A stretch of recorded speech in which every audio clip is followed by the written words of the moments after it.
আশুরা কি? আশুরা আমাদের মনে কি জন্য প্রসিদ্ধ? কারবালার ঘটনা। তার মানে মহররম মানে আশুরা, আশুরা মানে কারবালা, আর মহররম মানে কারবালা। কিন্তু কারবালার ঘটনা ঘটেছে কত হিজরিতে? 61 হিজরিতে, অর্থাৎ রাসূলুল্লাহ সাল্লাল্লাহু আলাইহি ওয়াসাল্লামের ওফাতের 50 বছর, অর্ধ শতাব্দী পরে, 50 বছর পরে। তাহলে এই কারবালার ঘটনা ঘটার আগের 50 বছরে রাসূলুল্লাহ সাল্লাল্লাহু আলাইহি ওয়াসাল্লাম, সাহাবী, তাবেঈনদের জীবনে আশুরা ছিল কিনা? যদি থাকে তাহলে তাদের আশুরা ছিল, কারবালা ছিল না। কারবালা মুক্ত একটা আশুরা আছে, আর কারবালা যুক্ত একটা আশুরা আছে। এজন্য আশুরার গুরুত্ব আলোচনা দুই পর্যায়ে, একটা হলো সুন্নাতের আলোকে, হাদিসের আলোকে, আর একটা হলো ইতিহাসের আলোকে। হাদিসের আলোকে, সুন্নতের আলোকে আমল নির্ধারিত হয়।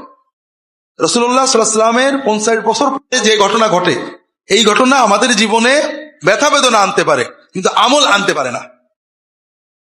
আশুরা আমাদের জীবনে মৌলিক যে বিষয়টা আমলিতিক, সেটা রাসূলুল্লাহ সাল্লাল্লাহু আলাইহি ওয়াসাল্লামের জীবন থেকে আসছে। তিনি আশুরায় রোজা রাখতেন, মক্কা থাকতেও রাখতেন। আশুরার দিনে কাবাঘরের গেলাপ পরিবর্তন হতো। আশুরার দিনটাকে আরবের লোকেরাও গুরুত্ব দিত। মদিনায় যাওয়ার পরে রাসূলুল্লাহ সাল্লাল্লাহু আলাইহি ওয়াসাল্লাম দেখেন মদিনার ইহুদিরা আশুরায় রোজা রাখে। তিনি বলেন, তোমরা কেন রোজা রাখো? তারা বলে, এই দিনে আল্লাহ তাআলা মূসা আলাইহিস সালামকে ফিরআউনের কবল থেকে বাঁচিয়েছিলেন, এই জন্য মূসা এই দিনে রোজা রাখছিলেন, আমরাও মূসা আলাইহিস সালামের সুন্নত হিসেবে রোজা রাখি। ইহুদিদের ঈদ মূলত চান্দ্র মাসে না, ওদের একটা নিজস্ব পঞ্জিকা আছে, ক্যালেন্ডার, যেটা সোলার। তো ব্যাজ্যত 10 তারিখেই। ব্যাজ্যত আরবের মদিনার ইহুদিরা আরব দেশে থেকে ওদের তারিখটা আরবির সাথে মিলিয়ে নিছিল সম্ভবত। যেভাবেই হোক, তারা আশুরাকে মূসা আলাইহিস সালামের পাস ওভার ডে হিসেবে রোজা পালন করত। রাসূলুল্লাহ সাল্লাল্লাহু আলাইহি ওয়াসাল্লাম বললেন, নাহনু আহাক্কু বি মূসা মিনকুম। মূসার সুন্নত, মূসার এই নাজাতের কৃতজ্ঞতায় শরীক হওয়ার ব্যাপারে আমাদের হক বেশি, আমরা আশুরা রোজা রাখবো। রাসূলুল্লাহ আগেও রেখেছে। তিনি মুসলমানদের আশুরা রোজা রাখার নির্দেশ দেন। প্রথম বছরে মদিনায় যাওয়ার পরে প্রথম বছরে আশুরা রোজাই ফরজ ছিল। দ্বিতীয় হিজরিতে আল্লাহ তাআলা রমাদানের রোজা ফরজ করে আয়াত নাজিল করেন। তখন রাসূলুল্লাহ সাল্লাল্লাহু আলাইহি ওয়াসাল্লাম বললেন, আশুরা রোজা তোমাদের ঐচ্ছিক, নফল। যদি কেউ আশুরা রোজা রাখে ভালো, না রাখলে গুনাহ নেই, তবে এর সওয়াব অনেক। সেটা কেমন? আল্লাহ রাসূল সাল্লাল্লাহু আলাইহি ওয়াসাল্লাম বলছেন, সাওমু ইয়াউমে আশুরা ইউকাফিরু সানাতাল্লাতী ক্বাবলা। আশুরা রোজা রাখলে পূর্বের 1 বছরের গুনাহ, ভুল ভ্রান্তি আল্লাহ তাআলা ক্ষমা করে দেন। তিনি আশুরায় রোজা রাখতেন, একদিনই রাখতেন। কয়েক বছর পরে সাহাবীরা বলেন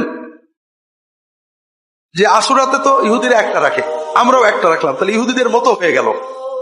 তখন রাসূলুল্লাহ সাল্লাল্লাহু আলাইহি ওয়াসাল্লাম বললেন, লা ইনশতুল কাবিলা, আমি যদি আগামী বছর বেঁচে থাকি, তাহলে এই আশুরার সাথে আগে একদিন অথবা পরে একদিন, 2 দিন রাখবো, একদিন না। আমরা অনেক সময় মনে করি একদিন রোজা রাখা ঠিক না। একদিন রোজা রাখাতে দোষ নেই, শুধু আশুরার রোজা একদিন রাখা উচিত না। এই জন্য আশুরার যে সুন্নত আমল, সেটা হলো আশুরা উপলক্ষে 9 জিলহজ এবং 9 মুহররম এবং 10ই মুহররম, অথবা 10-11, 9-10ই বেশি আসছে হাদিসে, রোজা রাখা, নফল রোজা রাখা, এটা আমরা পালন করার চেষ্টা করব। আল্লাহ তাআলা তৌফিক দান করুন, আমিন। মুহররমে আশুরায় রোজা ছাড়া আর কোনো আমল সুন্নতে নেই। আমাদের সমাজে মুহররম উপলক্ষে এবং আশুরা উপলক্ষে নফল নামাজ, বিভিন্ন আমল যা আছে সবগুলোই বানোয়াট বা খুবই দুর্বল, ভিত্তিহীন। যেমন মুহররম উপলক্ষে খানা পিনা করা, মুহররম উপলক্ষে পায়ে খড়ম দিয়ে চলা, পায়ে জুতা না পরা, শোক করা অথবা আনন্দ করা, এ দুটোই বানোয়াট। এর কোনোটাই ইসলামে বা সুন্নতে, রাসূলুল্লাহ সাল্লাল্লাহু আলাইহি ওয়াসাল্লামের কর্মে কোনো ভিত্তি নেই। শুধু একটাই আমল সুন্নত দ্বারা প্রমাণিত, সেটা হলো আশুরা রোজা। এটা হলো সুন্নতের আলোকে, রাসূলুল্লাহ সাল্লাল্লাহু আলাইহি ওয়াসাল্লামের হাদিসের আলোকে আশুরা। কিন্তু এই আশুরা আমাদের মনে নেই, আমাদের জেহেন অন্তর জুড়ে আসে কারবালার আশুরা। এটা বাস্তব। কারবালার মাঠে রাসূলুল্লাহ সাল্লাল্লাহু আলাইহি ওয়াসাল্লামের ওয়াফাতের মৃত্যুর মাত্র 50 বছর পরে, মাত্র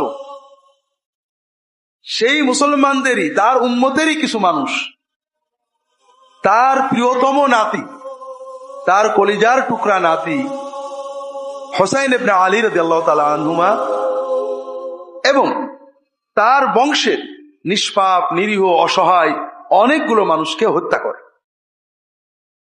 বিষয়টা খুবই জটিল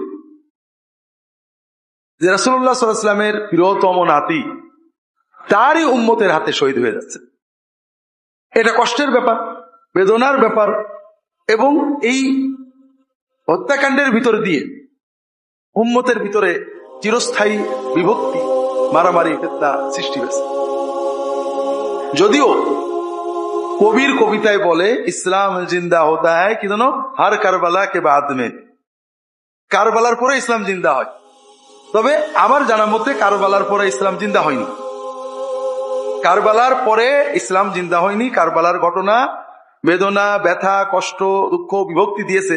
কারবালার ঘটনায় যারা হত্যাকাণ্ডে শরীক হয়েছে সবাই নিহত হয়েছে, অপমৃত্যু হয়েছে, ধ্বংস হয়েছে, সবই ঠিক আছে, কিন্তু ইসলাম জিন্দা হয়েছে এরকম নজরে পড়ে না। তো যাই হোক, আমরা কারবালার ঘটনা এবং এক্ষেত্রে আমাদের করণীয় সুন্নাতের আলোকে কি হওয়া উচিত সংক্ষেপে বলানোর চেষ্টা করবো ইনশাআল্লাহ।